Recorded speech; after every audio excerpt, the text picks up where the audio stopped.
Hey everybody, what is going on? Hexlex here. Got another Master Duel video for you. It's time to once again come back to Dragon Link. I wanted to go ahead and get this deck all nice and covered for this season for the deck profile there. So I'm still sticking with a 40 card build as I do for not only Dragon Link but also literally every deck I build pretty much. I just really value consistency, although I will say of all the decks I put at 40, Dragon Link is probably the least correct to be at 40 because there are a lot of different techs that you can include in this deck. Like notably by being at 40 cards, I am completely omitting the Red Eyes package, which is a good package to allow for some additional extension. So in that regard, you know, by adding additional gas, even if you go above 40, you might actually end up maintaining or even increasing your deck's overall consistency, but I have a problem. I just like 40. I like the number 40. It's a nice round number, but yeah, so in this case, we are playing a very standard build as a result, because again, we are sticking to 40 cards, but we are still doing a couple of things that I don't think are like necessarily typical in Dragon Link. I guess the main thing that I'm doing, I actually am kind of surprised this is still not typical, but I still see on Master Duel meta the vast majority of Dragon Link decks only playing one Collapserpent and not two. I think that's a huge mistake. Now, granted, I am not a Dragon Link main, but I will say I've seen a lot of Dragon Link mains. Notably, I remember watching Trishla TV's big guide for Dragon Link there, and Trish also very much recommended the 2 Collapserpent there, and I've pretty much always been on board with that. It just makes sense, right? Like, you technically only need the 1, true, but not only does having the second one give you an increased chance of starting with your baby Chaos Dragons, but on top of that, it allows you to always get the second to search, because if you only play one Collapserpent and you open it, right, you can go Collapserpent into Wyverburster, but then when the Wyverburster leaves the field, you don't have anything to search. And it's not even just opening Collapserpent, right? Like, if you grab Collapserpent off of Seyfert, that will also leave you without something for Wyverburster to add. Now, you might be wondering, well, what's the point of adding an extra Collapserpent off of the Wyverburster? What's the point of the second one if I can't even summon it? Well, the point is to then discard it off of Dragon Ravine, right? This way you can do your full combo line. You don't have to do any unnecessary minusing. So I think in regards of both that and again also just increasing your overall odds of starting with a baby Chaos Dragon, again, I don't think there's any reason to not play 2 Collapserpent. But again, I think last I checked, I could even pull it up right now, it was like 60-some% of Dragon Link decks were like not playing or only playing the 1 Collapserpent here. Let me see what this looks like as soon as Master Duel meta wants to load. But in any case, while we wait for that, as far as other things I'm doing maybe a little bit irregularly with this build is the effect failures. Not every build is on them, although it does seem that a lot of them are. I actually haven't been on Veilers much in the past, like at all. But wow, this Master... I don't know if anybody else ever has this issue with Master Duel meta, but it's been really bad for me the last couple of weeks especially, where it just doesn't want to load. All my other web pages, the rest of my internet is fine, but Master Duel meta always takes like forever to load. It's got to be something on their server or something. I don't know, anyway, but not important. What is important is, like I was saying, Veilers. I don't always play them, and I do understand why a lot of people prefer to play something like Gamma over Effect Veiler, right? Because, you know, the Veiler, it's not always going to be live. I mean, granted, the Gamma's not always going to be live either, but what the Gamma allows is a potential to not only stop like a Maxx or something on your turn, but then you also get to go into a free level 8 Synchro, which for a deck like Dragon Link is pretty huge. Here we go, it was 64%. See, that's how long it took. That's how long it took for this Master Duel page to load. Master Duel meta page, rather, but 64% of Dragon Link decks submitted to Master Duel meta are still only on 1 Collapserpent. I don't get that. I don't understand that at all. I think the number should be much lower. I think the vast majority of these builds should be on 2. But again, that's just my own opinion. So yeah, Veiler, I honestly like Veiler just more than Gamma in general. Especially for this deck. I mean, well, I don't know about especially for this deck, but I mean, for this deck in particular, right? It's not like we're consistently making plays without monsters on the board. Like, the Gamma really is just here to maybe eat a Maxx on the draw phase and also get a level 8 Synchro, but I don't have good experiences playing Cyframe Gear Gamma myself. I never have. I never draw it. Always draw the driver. Now, granted, of course, it's all very subjective, and I'm sure that my sample size is too small, but I don't know. I even tried Gamma out in this list. I honestly did, and I just wasn't impressed with it. So I cut it for Veilers, and Nibiru was the other thing. I put a Nibiru in the list as well. So, yeah, I guess that's just where I'm at with the build right now.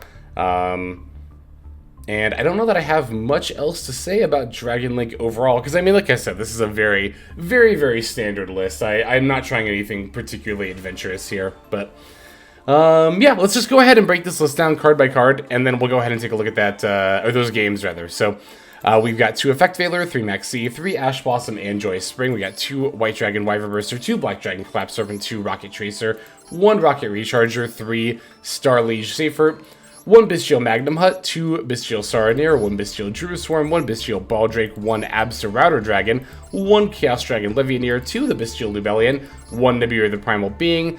We got 3 Chaos Space, 1 Dragon Ravine, 1 Boot Sector Launch, 1 Branded Regained, 3 Quick Launch, 2 Call by the Grave, and then 1 Branded Beast, and that is our main deck.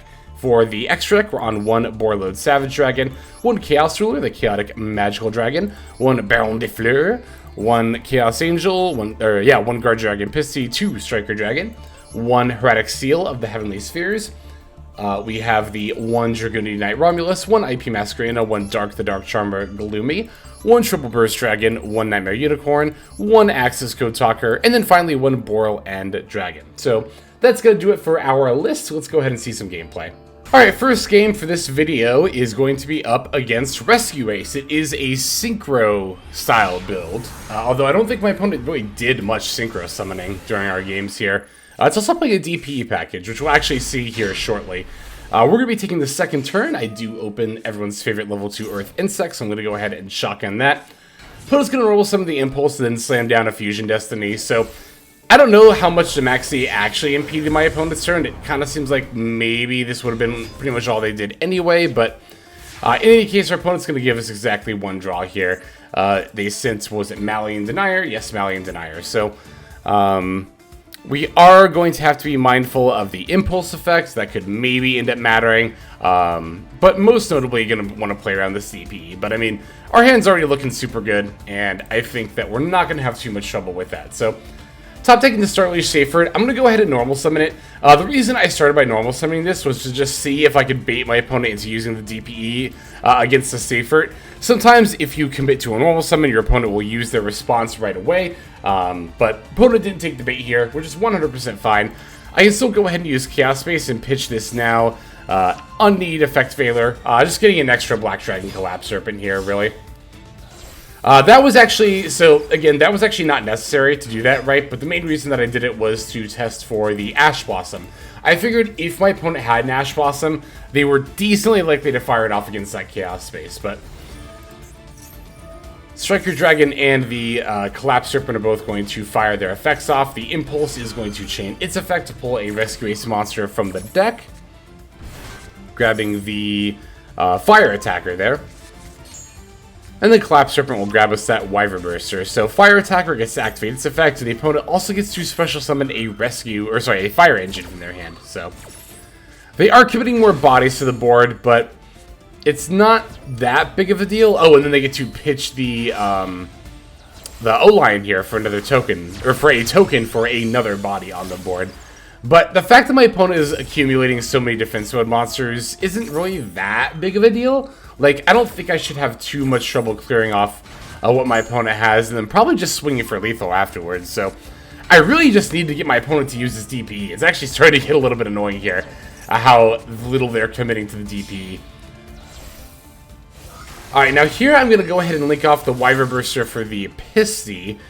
And I was debating if I wanted to pivot into the Knightmare Unicorn soon to try to force a DPE, but it turns out my opponent is just going to fire it off here anyway. So popping the O-Line token as well as my Romulous makes sense to want to get rid of the Link too, but for me right now, I'm just like, finally, they got rid of it. Jesus. Okay, so I'm going to go ahead and use the Ravine for the Recharger here just to get an extra name off of the Boot Sector launch summon. That way I don't have to use the Rokket Tracer effect and commit to being extra deck locked into Dharc. Like, I can still go into Seals or Baron if I need to here, so. Alright, sending down the Chaos Ruler. I think my plan here was to just go for like a Chaos Ruler access code line for an OTK, but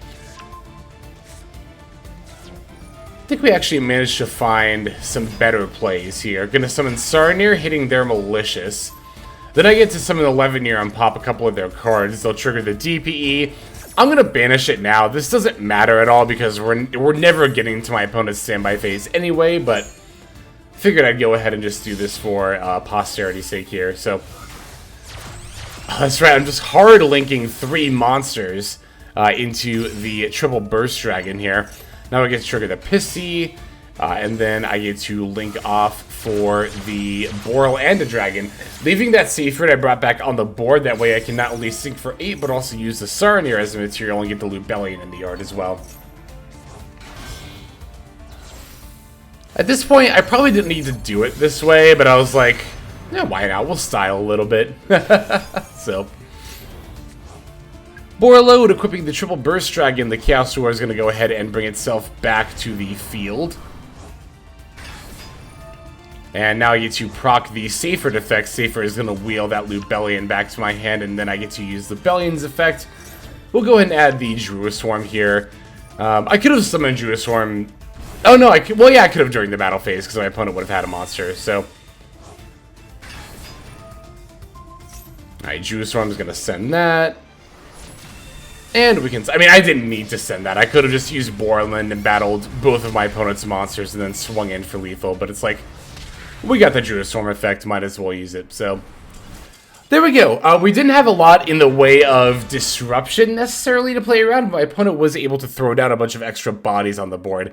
In spite of that, we managed to push through them and not only OTK, but also even have our negates up as we were OTKing. So, yeah, I mean, that game right there, I feel, demonstrates the explosive power of Dragon Link. Again, pushing through disrupts and a board clogged full of defense mode monsters and just lethaling anyway. Good stuff. That's what the deck is all about. Let's go ahead and see our next duel here. Alright, for our next game, we have a duel against Blind 2nd 8 Axis. So, I actually don't know how standard the build is, but they were on Astral Karibos, so I think they are putting an extra emphasis in going for, like, the number 100 Numeron Dragon. So, we lost this coin flip, but the opponent allowed us to take the first turn. So, I mean, my first thought was Mikankos, but honestly, if my opponent gives me the first turn, I know there are some people who are like, oh, they give you the first turn, it's probably Mikankos. You can just pass to an open board and they can't OTK you. And it's like, I don't know about that. Like, even if my opponent gives me the first turn and I assume they're on Mikanko, I'm definitely still just going to try to set up my turn 1 board anyway. I don't think it's worth taking a chance of just passing with an open board if your opponent lets you go first. And honestly, the deck my opponent's on, Wide 2nd 8 Axis, is one of the main reasons I don't like to do that. Because you might argue, well, Mikanko, and it's not just Mikanko, Numeron as well, can't OTK you on an open board. But they actually both can sometimes, actually. Having an open board against either deck is not a guarantee that you're going to live through the next turn. But anyway. Yeah, I'm just doing a fairly standard turn 1 combo line here. I've got the quick launch if I need it, but I don't like starting with quick launch if I don't have to. I like to, if possible, save it for, like, yeah, just in case I need it, so. Now here, though, I am going to divert from the kind of standard combo line a little bit to just go into the Baronne de Fleur. Because I do have the quick launch, I can set up the Omni Negate mid-combo here. And then now I can just use the quick launch, grab an extra Tracer, and then I'll use that to go into Pisty. Also, definitely want to make the Baronne before I commit to using Tracer's effect, which I didn't have to here, but it's like, might as well, right? Don't need any non-Dharcs in the extra deck anyway. The only one in there at this point is the Heavenly Spheres, which this is not a Spheres Pass type of turn, so. Yeah, before I go into the Borrelend, I'm actually going to go into the Saronir, and then sack it for Lubellion, setting up the Regained in the graveyard because the Lubellion can pull the Beast, and the Beast during the end phase can set the Regained back up on the field. So, the other reason to use the Saronir here is because now I can use the Borrelend to bring back the Recharger, and I can sync the Tracer and Recharger now for the Borreload Savage Dragon. So, we get to end on 2 Omnis as well as the Borrelend. And we also set up both Branded Beast and Branded Regained here, too. So, Yeah, I mean, this was a phenomenal... Oh, and then, of course, the Magnmahut search as well. Yeah, this was a phenomenal turn 1. Absolutely phenomenal turn 1 here. Opponent is going to start off with a Gamma Seal to get rid of our Borreload, but I'll just go ahead and use the Regain to get back the Magnmahut. It'll give me another search during the end phase, and it'll also allow me to get the Regain to use in before our opponent Feather Dusters here. They're going to try to change of heart the Borrelend, but I have to bear on this, because if they change of heart the Borrelend, then they can just battle over literally my whole board with the Borrelend, and that would be very bad, so... Alright, they've got the Mech Knight, Indigo thing, whatever, and then Shore's Shield, the Infinite Dragon, will allow them to go into the Dillingerous. So, here I was like, I didn't know what was going on, honestly, with these two level 8 monsters. I saw the Mech Knight, and I was like, between the Mech Knight and the Dillingerous, I was like, oh, are they on... It was Shore's Shield Limit Dragon, not Infinite. Weird. Anyway, but I was like, yeah, are they on some kind of, like, weird Mech Knight build or something? I don't know, but no. This was blind second 8 axis with an extra emphasis in going into the rank 8s. Again, I think my opponent was mostly aiming to go for a number 100 Neuron Dragon OTK, but not able to do so here. So, I'm going to try to fire off the Ding effect, but of course I've got the Borrelend. I'll go ahead and use that to negate the Dillingerous here, as well as bring back my Rokket Tracer.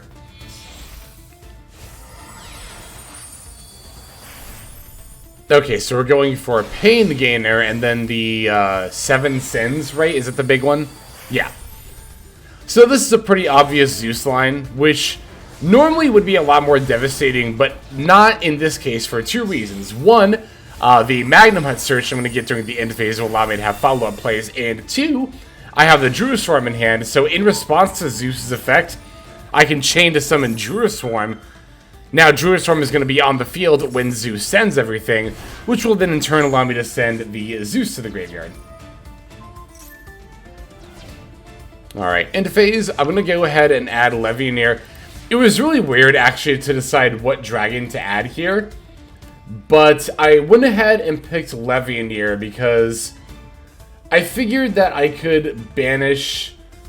Like, if nothing else, right? Because here's the thing, right? I do have a Tracer left in deck, but I don't have any more Rocket monsters left, so that actually doesn't do anything. And none of the Bystials really do much by themselves. But I figured with Levianeer, right? If I top deck nothing relevant at all, I can, at the very least, just summon Levianeer, put back my opponent's last card, and then they're in literal top deck mode against a 3k body, so... But we do manage to draw ourselves a Wyverburster here. What that's actually going to mainly allow me to do is put a 3rd light monster in the graveyard. So now I can banish 3 lights for the Levianeer. And this will allow me to bring back the Baronne de Fleur, which will once again establish an Omni Negate. Too bad it brings back the monster in defense mode, because if it didn't, I would be able to just OTK here, but this is fine. I thought about going for Seals, but I thought it'd be more fun to instead go for the Dharc and take their 4k body and just kind of smack them with it, right? So now I force them to play through a bunch of big bodies, one of which has an Omni Negate while they are more or less in straight up top deck mode, and sure enough they don't rape anything relevant and end up conceding there. So, alright, that'll go ahead and do it for that game. Let's move just straight on to our next one here. Alright, so this opponent is going to be on Adventure Kashtira. Yeah, it's funny, with Kashtira and a Rysart coming in, a lot of people speculated that Dragon Link was going to drop off hard, but it didn't, so... Wonder of wonders! You can play graveyard-based decks even though a Rysart has been released. Anyway. Once again, going to Maxx as we are going second here. That will net us a draw as Fenrir is being summoned. And you are seeing why I still like activating Maxx during the draw phase. Even if you're not up against Kashtira, Fenrir is a common enough card that I think it is worth playing around. So, opponent's going to go Era Pass. And although, again, we did open if I can talk here, even though we did open an uncontested Maxx going into our opponent's first turn, I, once again, don't know how much my opponent would have been able to play, even if I hadn't had the Maxx, right? Because they had Fenrir add Unicorn and then normal summon to the Rysart. So, like, if I didn't have Maxx, you could make an argument that maybe my opponent could have added the Scareclaw Kashtira instead, which would allow them to go into Era... Well, they would have had to have had an additional Kashtira card to banish in hand as well, right?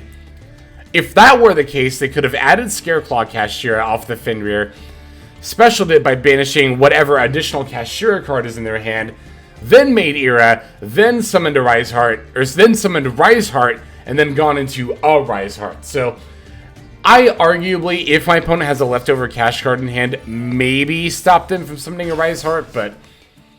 which, I'm not saying that wouldn't have been a big deal. I'm just kind of speculating on how much this Maxx actually impacted my opponent, but... in any case, I get to go for the Chaos Space pitching the Saronir here, which is particularly good. Opponent's gonna Unicorn away my Chaos Ruler? Question mark? It's fine. I don't really know why that was the card that left, but okay. Or that got taken, rather. But here I'm gonna normal summon, then activate the Seyfert, not on itself, but on the Recharger in hand for a Wyverburster. Then I can go ahead and just sync for the Chaos Angel to get rid of this Era. Of course, Era can protect itself from being destroyed by battle or card effects, so banish with the Chaos Angel is definitely going to be the preferred way to go.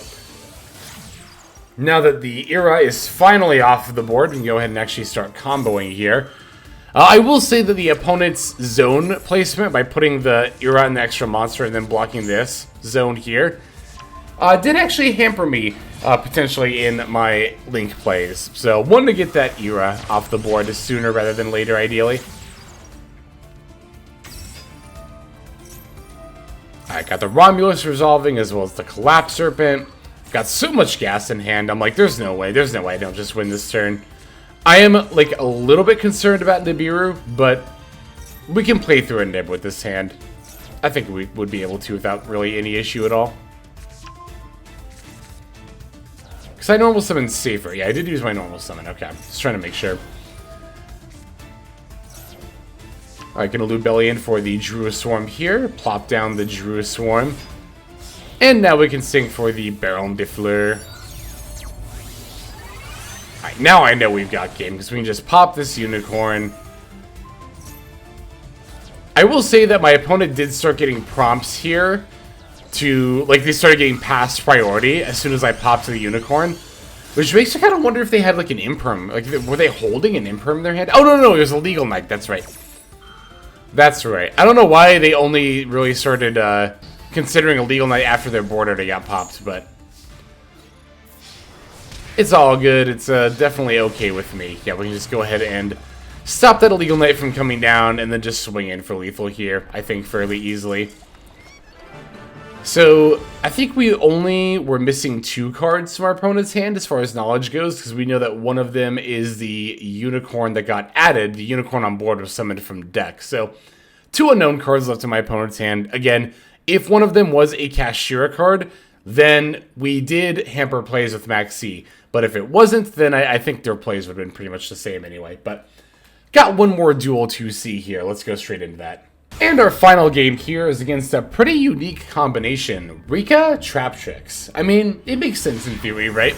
Rika cares about plant monsters. Traptrix care about plant monsters. Both care about having a rank 4, potentially. So, I can see it. Anyway, we're going to be taking the first turn here. I'm going to start off with a Lubellion.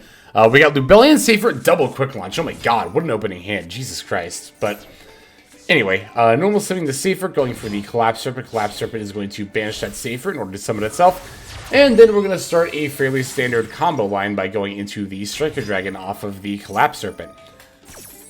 Both effects will proc to search. Collapserpent, of course, getting the Wyverburster. And then we'll grab the Boot Sector Launch off Striker.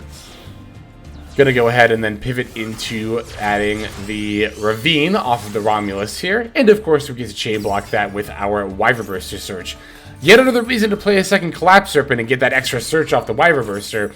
Not only do you add a material to discard off of your Dragon Ravine, but you also chain block the search for your Dragon Ravine in doing so. And I will say, the Romulous search / the Dragon Ravine effect are some of the most prime targets for Ash Blossom for your combo line. So, chain blocking those, very important in my opinion. But alright, once again, going to make a brief pivot here in order to summon the Baronne de Fleur mid-combo line. Although, I don't have the Recharger this time around, I believe. No, I do. Okay, never mind. I don't know what I was thinking there.